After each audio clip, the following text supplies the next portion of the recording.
So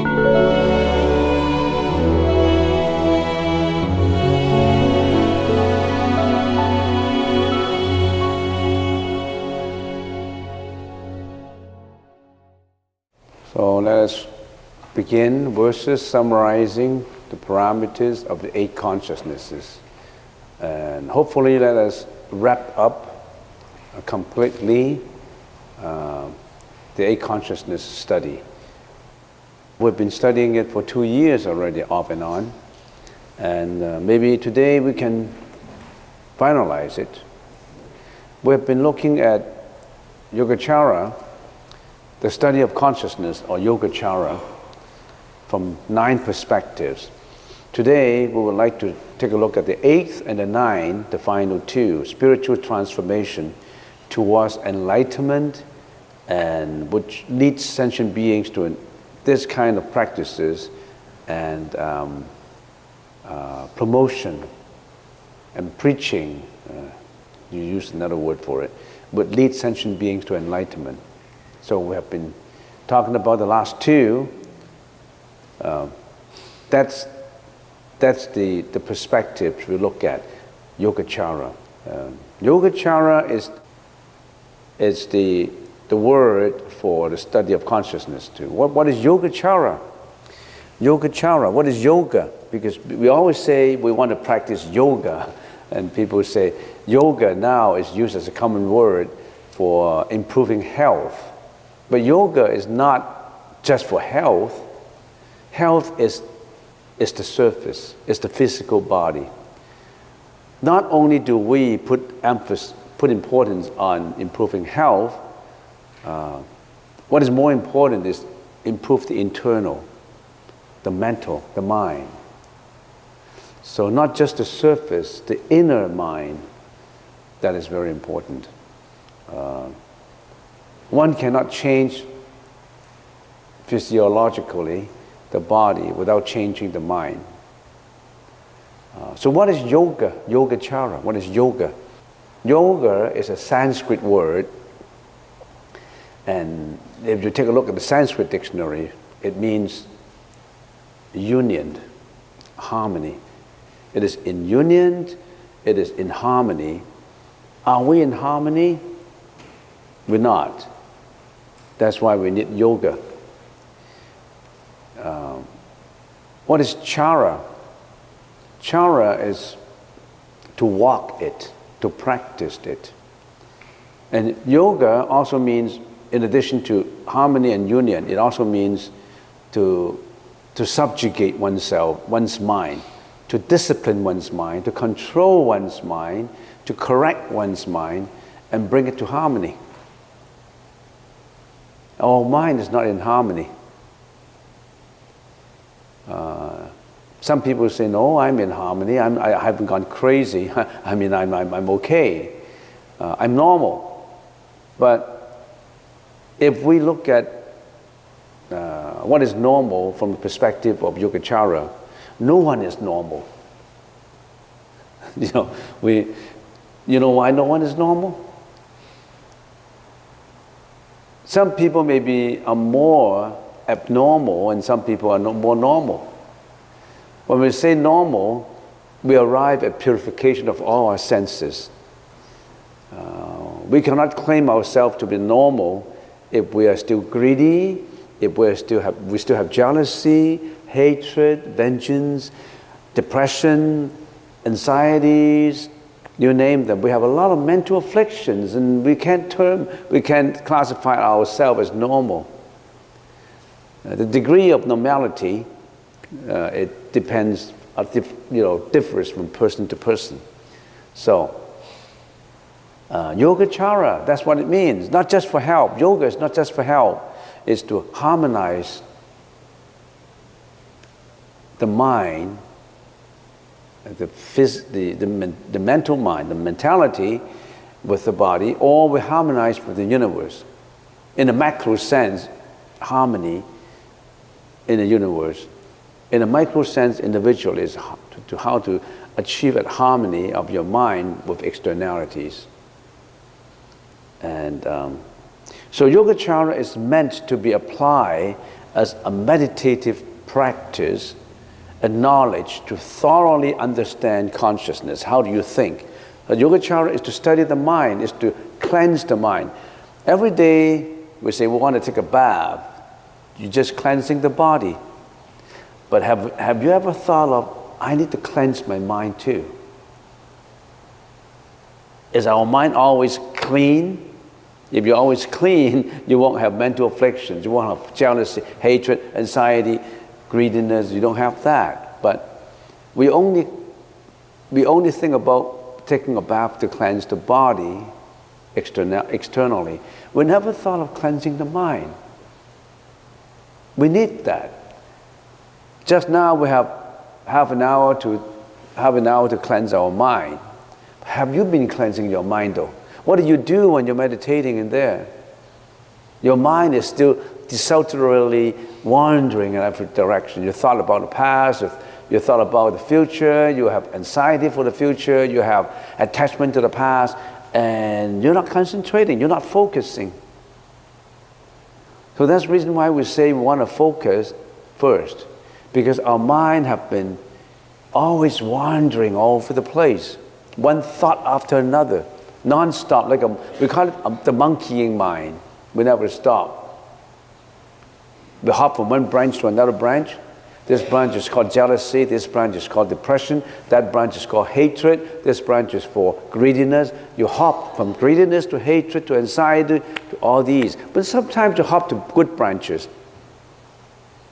Consideration, compassion, kindness.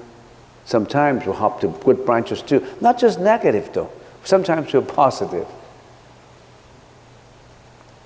So, the final goal of a yogacharan, one who practices yoga, is a complete transformation of consciousness, of our mind, into wisdom.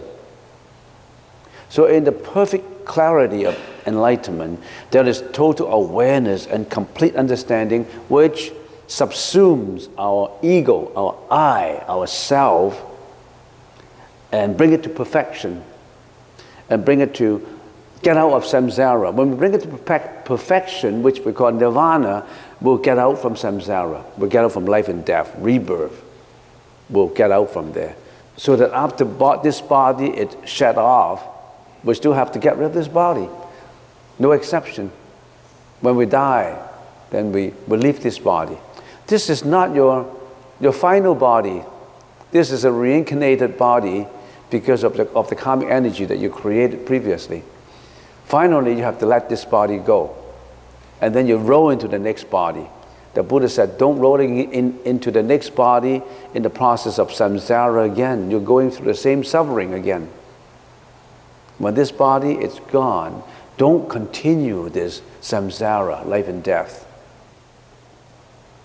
We go into nirvana. What is nirvana? Well, it takes time to know about it. We have consciousness. Everybody has consciousness. No exception. Unless you're unconscious. Even if you're unconscious lying in bed, you still have that consciousness retained in you. Otherwise, you won't be living. But you are more or less unconscious. But assuming that everybody is conscious, but the conscious mind is not the pure mind. It's the conditioned mind. It's the polluted mind. All of us, our mind is polluted, just like our body is.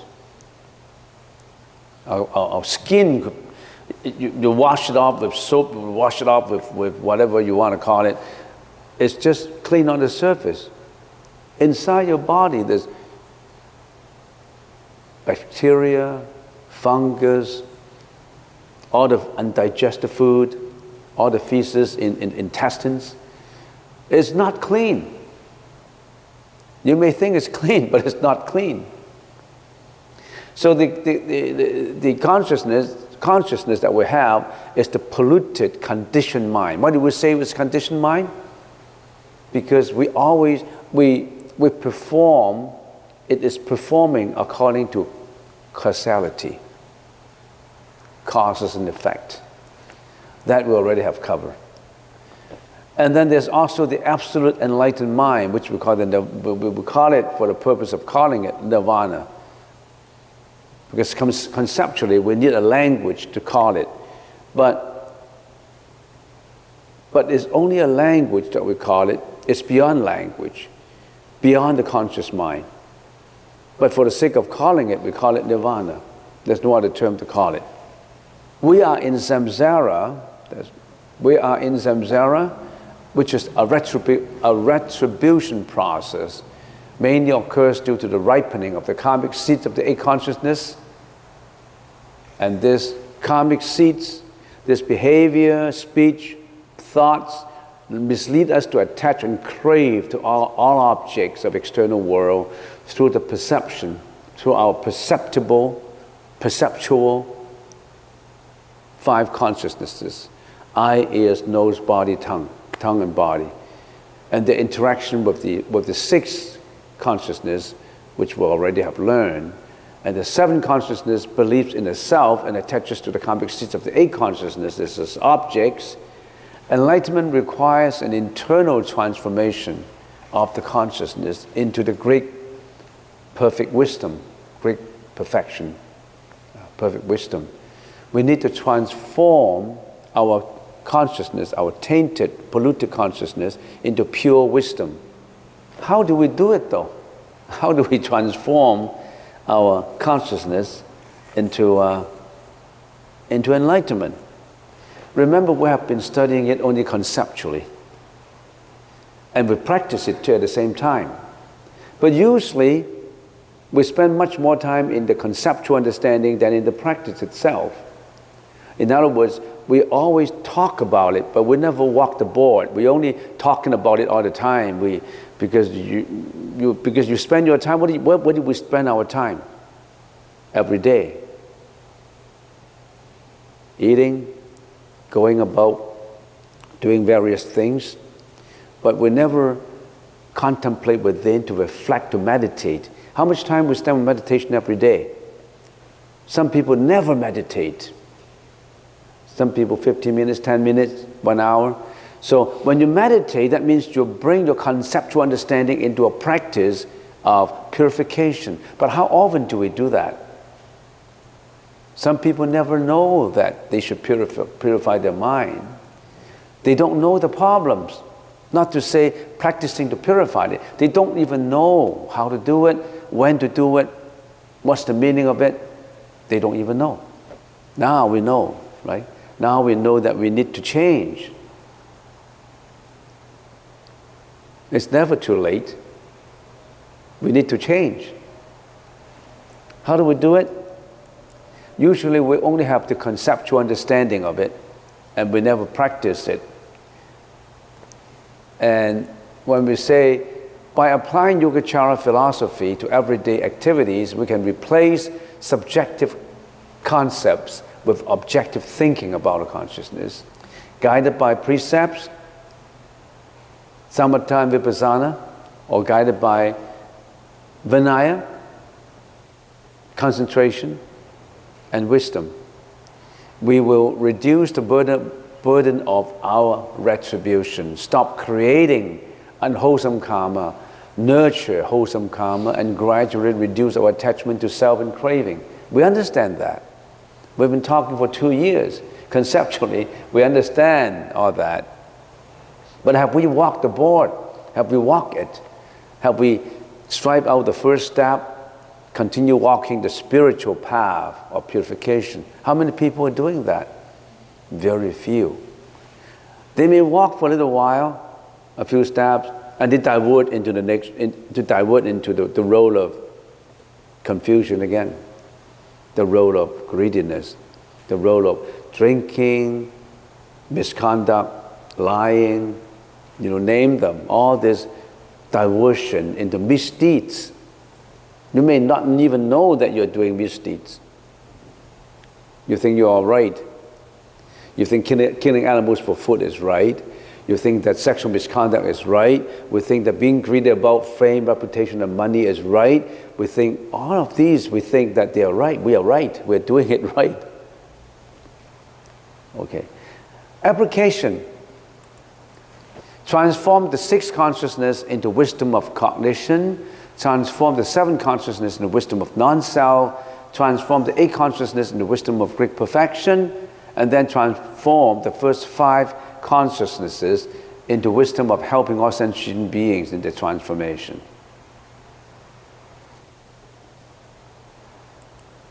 How do we do the sixth consciousness, the mano consciousness that we've been learning? We spent about at least 50 hours on the sixth consciousness already, 50 hours, 50, just on the sixth consciousness. The sixth consciousness becomes the wisdom of wonderful contemplation, because when in your meditative practice, if you use the sixth consciousness effectively, skillfully, with wisdom, then you actually can eliminate the self, the ego. And then you also eliminate attachment to dharmas, attachment to views. Everybody has an internal commentator in themselves. Everything they see with the lenses they have selected for them to see. You always attach your own internal comments to everything you see. Like seeing a ball game. You're an internal commentator. You give comments to every ball game.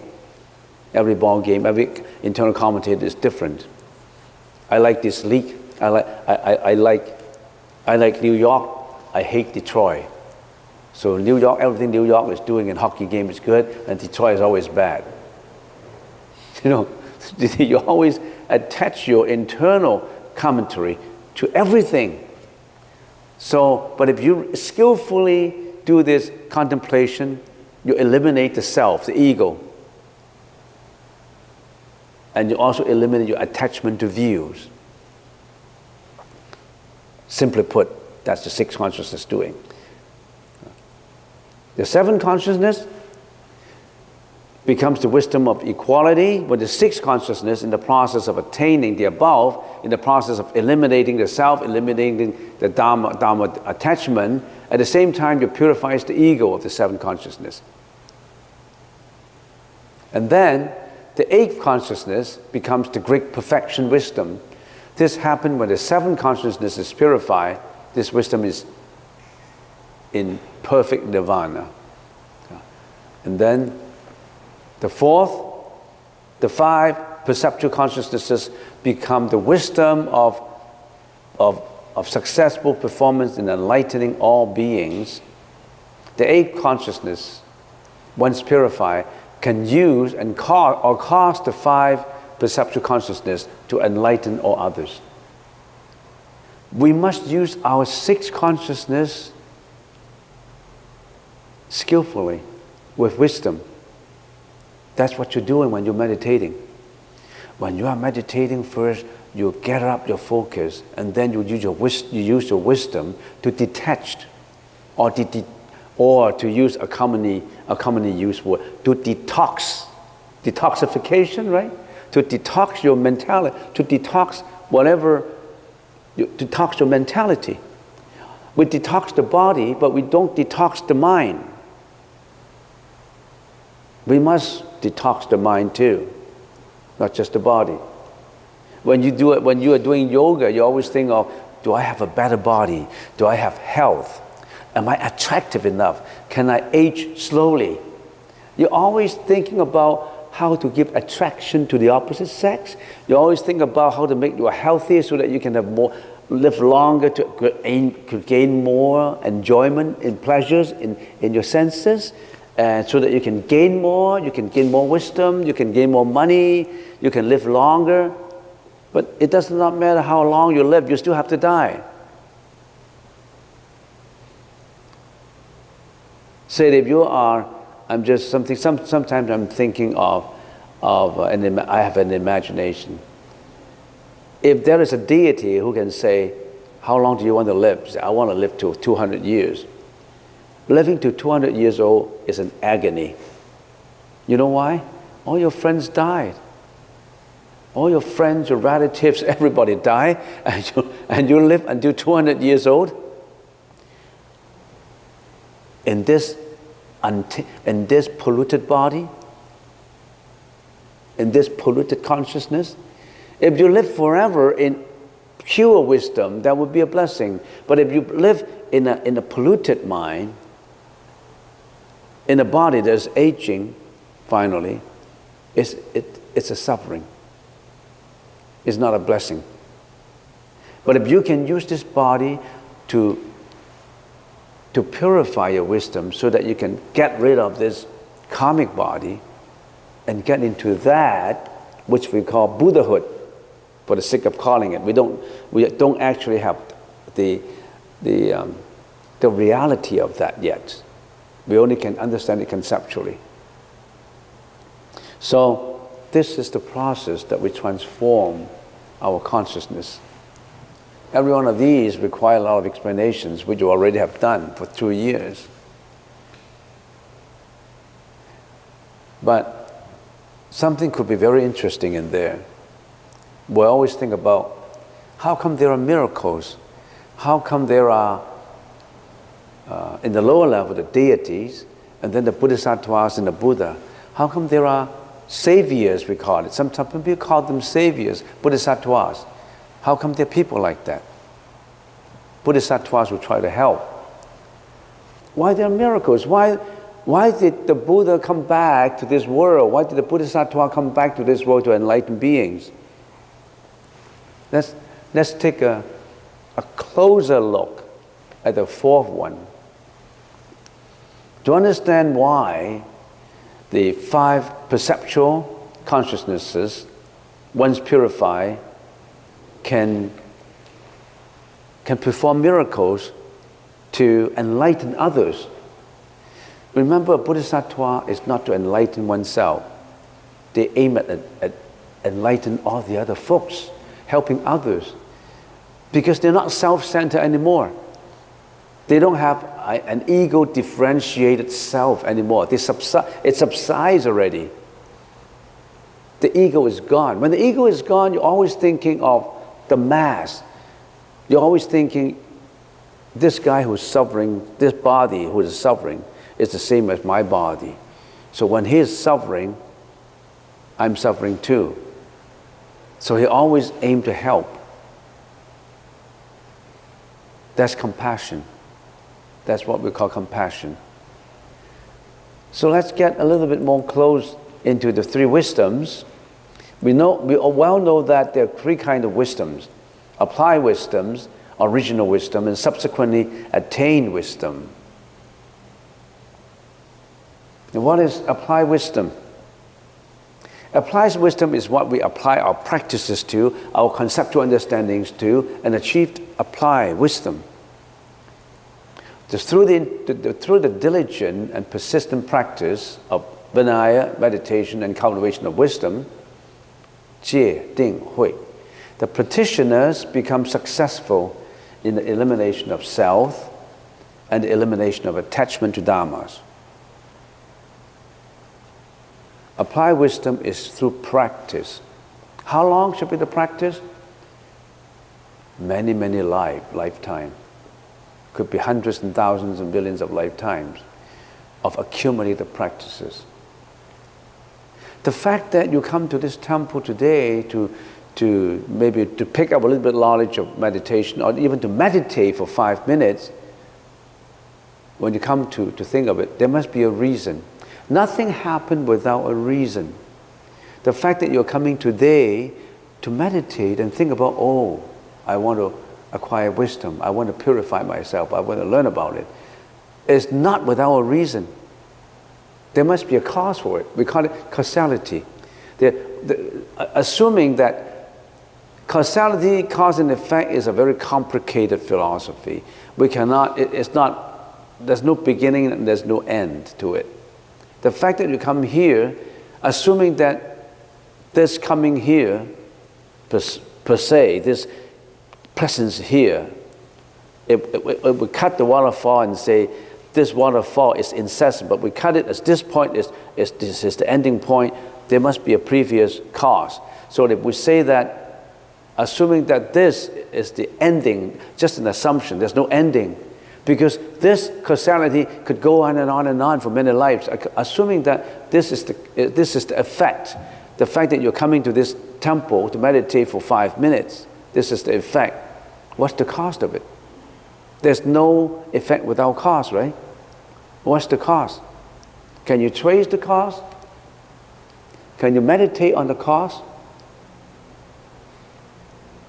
If we meditate on the cost, we say, okay, if coming here to meditate and listening to this monk talking is the final product, is the result. When did I come here? I woke up this morning. I had nothing else to do. And then last night, I was on the internet and I found this temple meditation class. So I come to this temple. So what did I do? I woke up in the morning, nothing else to do. Okay, maybe I should go to the temple for meditation. So I start my car, I ignite my car. My car works. Sometimes my car doesn't work. My car works, and then I drive, oh, I'm on time. All these causes and reasons put together so that you can be here. Any one interruption, you can't be here. You ignite your car, oh gee, I forgot to put gas on. Oh, a phone rings, and my girlfriend said, why don't we go to McDonald's for breakfast, White Spot for breakfast, and then you stop, right? There's so many causes put together that come to a fruition that you come here today.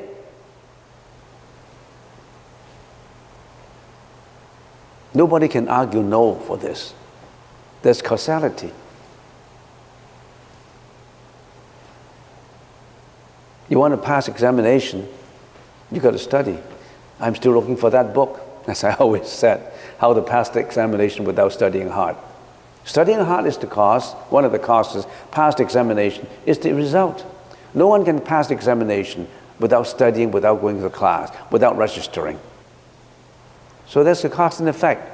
So what's the purpose of knowing that? Knowing that is a very powerful scheme in your mind. Then you know that you have to build up causes for your success. You're building up causes not for your success, but for your failure. Usually people are doing that. They are building up, accumulating causes for misdeeds, for destruction, for harmfulness, for disturbance, for depressions, for anxiety, for hatred, for greediness. All right, so the applied wisdom, you have to do it yourself. You have to walk it. You have to practice it. Before practiced it, you have to have conceptual understanding of it. Don't just lie in the conceptual understanding stage and stop in there. All right, and then you have, once your applied wisdom is successfully applied and you already have eliminated yourself, your ego, and you have eliminated your attachment to views completely, that takes a long time. Then, when applied wisdom is attained, the original wisdom spontaneously reveals itself. We already have the original wisdom, you know. It's just that wisdom has been polluted. It's just like we're a big mirror which reflects everything in the whole world. But that big mirror has been covered up by dirt and dust, by greediness, hatred, vengeance, and all that. And now, because of the applied wisdom, you are eradicating, you're rubbing off all this dust and dirt.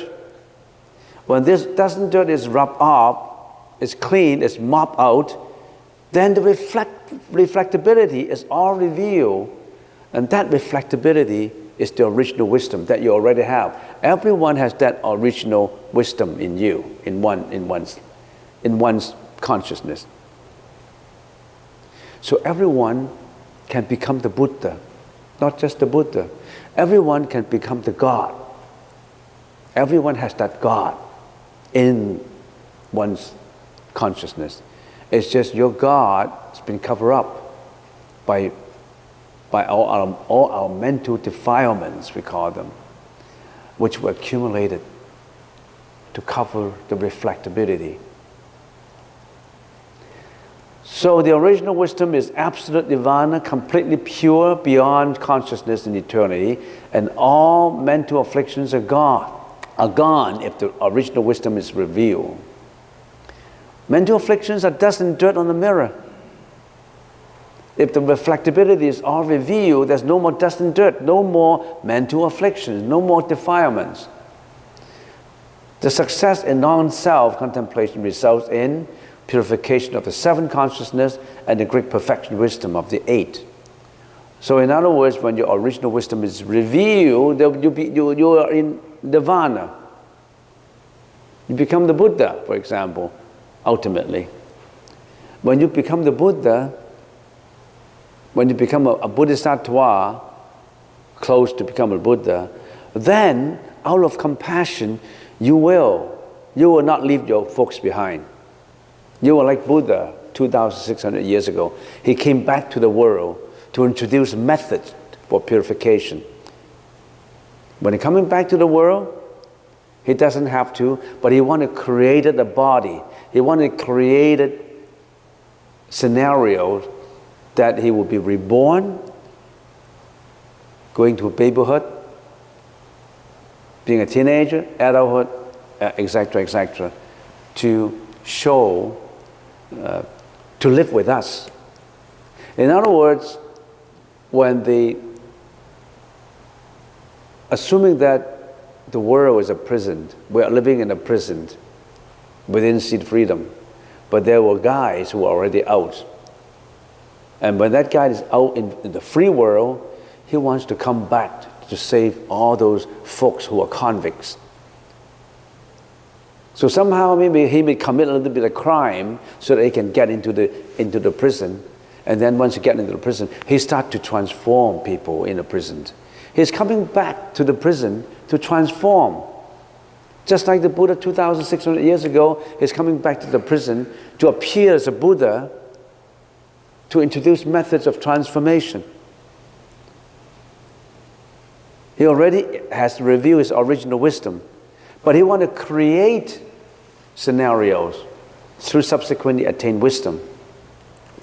So the enlightened saint, once original wisdom is attained, will create out of original wisdom subsequently attained wisdom as expedient means to enlighten others.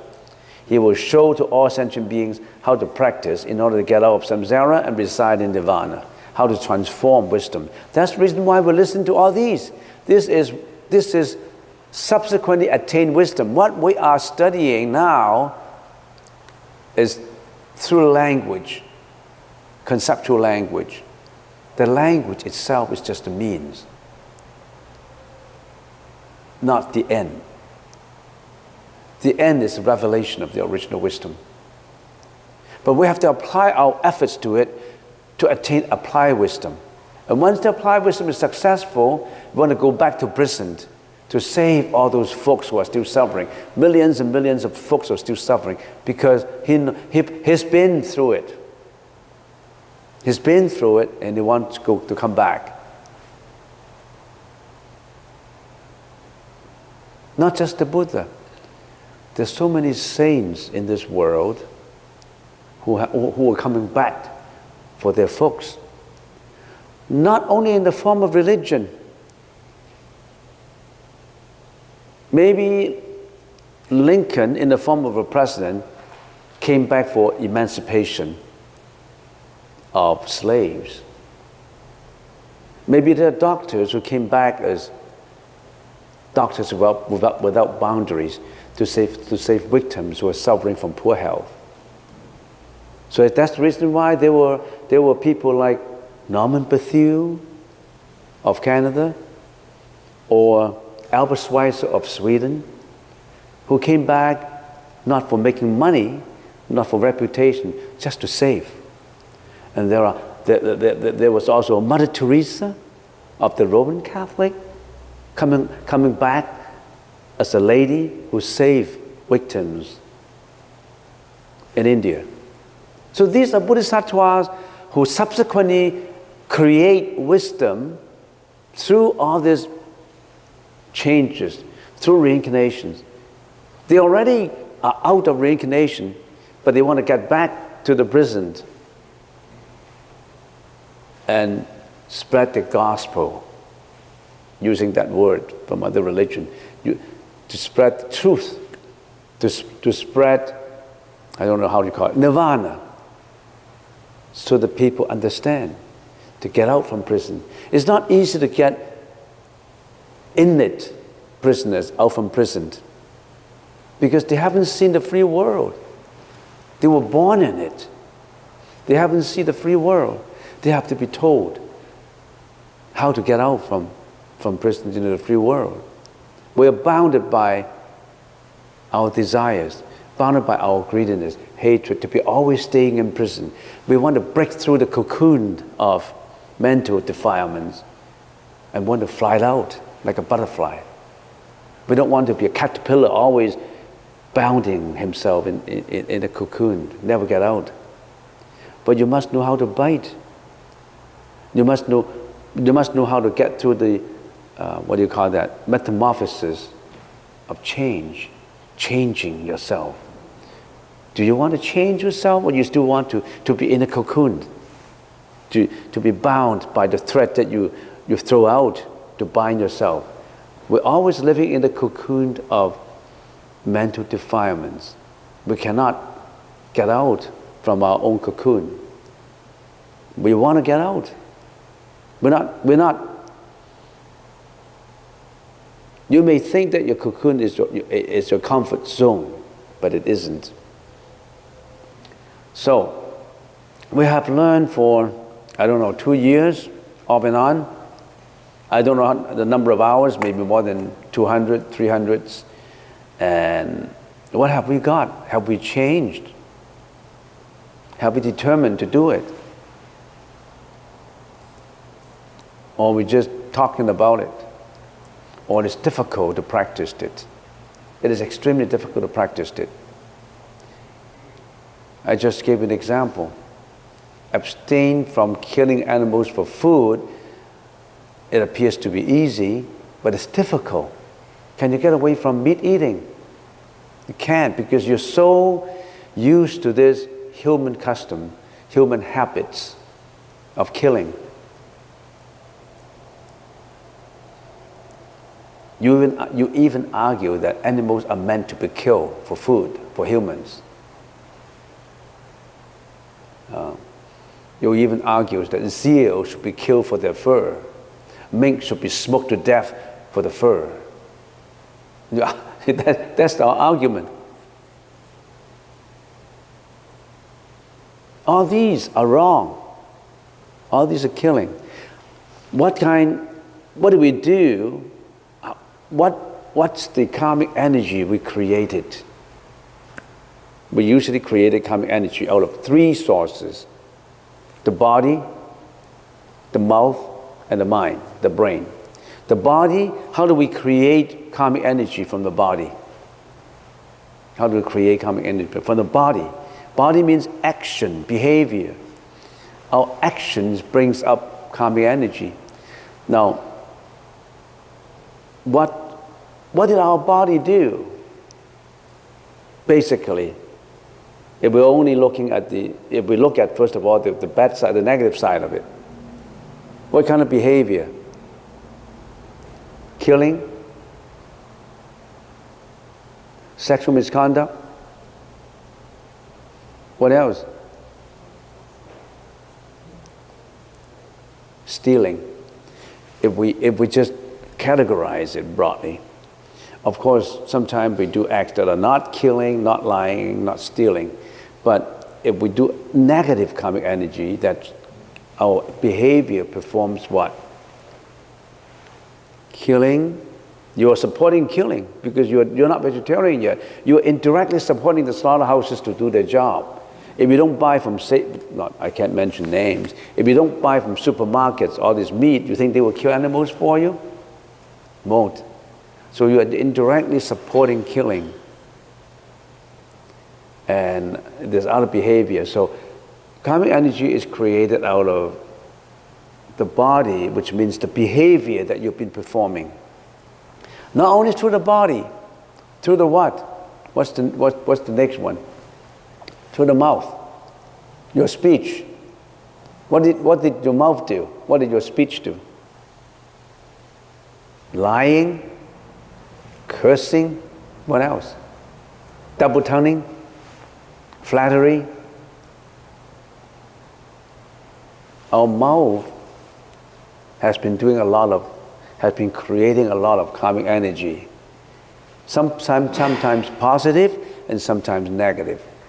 You analyze your speech to yourself. How much energy you created out of, how much negative energy you created out of the mouth. How much positive energy you created out of the mouth. Did you curse? How much time you spend in really telling the truth of everything? How much time you spend in really praising people who have done the right thing, or double counting on people who have done the right thing and saying that it's wrong, or out of jealousy you want to disparage people, say negative things about people, or how much flattery you put in your speech, how much lying you have done, how much cursing. Did you curse? So we create a lot of karmic energy out of the mouth. Not God, you yourself.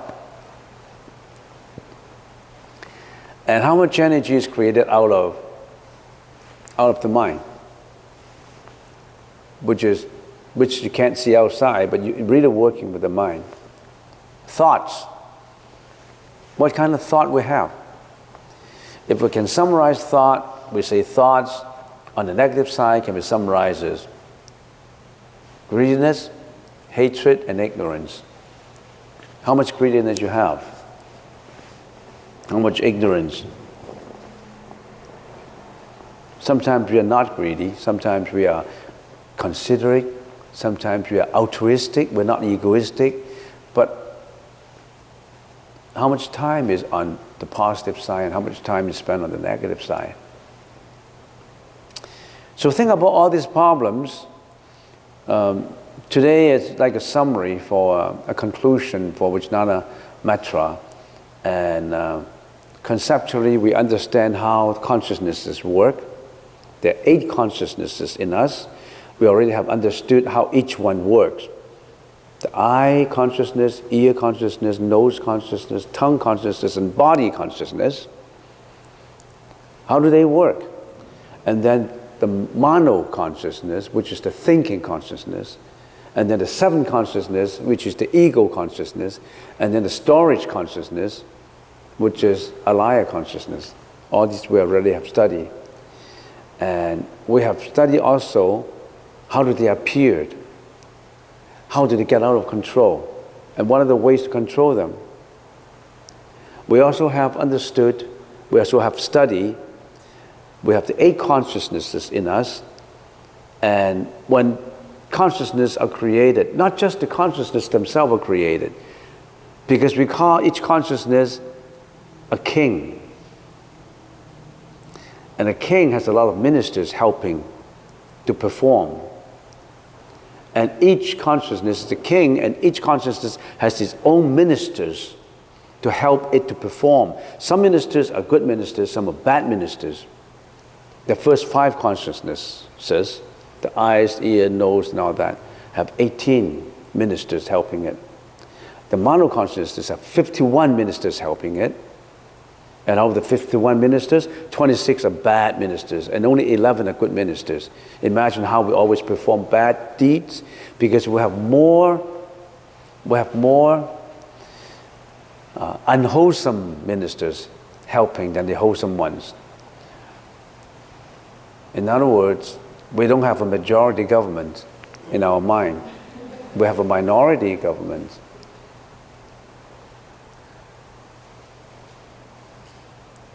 Who elected these ministers? You yourself elected your own ministers. So we have concomitant mental functions helping all these consciousnesses to perform. And in meditation, what do? In each session of meditation, we're actually training our mind to be mindful when all these ministers are working negatively. When our ministers of greediness is active, we say, hold it. When our cruel ministers, when our jealousy ministers are working, we say, hold it. We don't want you to perform. So in doing meditation, we actually, what is Yogacara? When I started the first session, we say, yoga is to bring everything in harmony, to bring everything in discipline and under control. Chara is you work at it. You work at it to bring your mind, your body, and everything in harmony. Have we been doing that? We watch not just the action and the speech, we watch our own thought. We start from our own thought. We want to change something, we change from our thought. We want to change the world. You can't use discipline to change citizens. You have to change their mind. We have to educate their mind, not just to discipline with actions, with violence, with violent discipline. You can only change people willfully,